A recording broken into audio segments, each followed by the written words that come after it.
Hello mga gura. Samahan niyo ako magluto tayo ng adobong atay balon-balunan.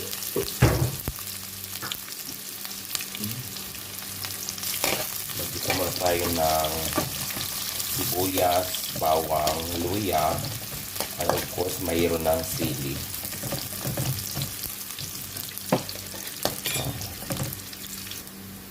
And now, lagyan natin ng pamintang buo. Nga ako ang gidok-dok.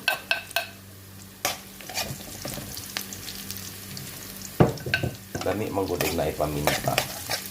Ato lang isagol og kuan gisa ang ato ang pamintang buo para mula sa good. Ato lang siya papuwa-puwahon. Kanya ato lang ilunod ang ato ang atay balon-balunan.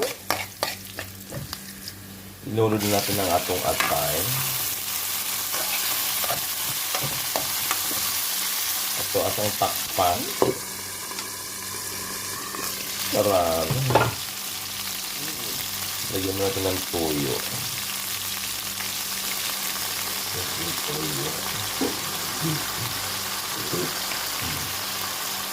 Konting patis.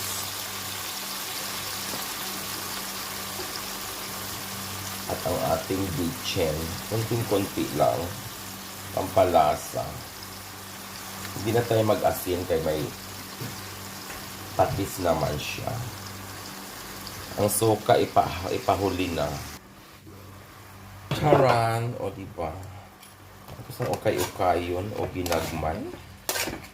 Kaya aron mabuo ang mga atay. Kaning atay. Brato na kayong atay diris manok mga kagurang. So ngayon, ito anong patakan o suka. Kunting suka lang. Yan. Ukay-ukayon o ginagmay. Yan. Ito ang tilawan.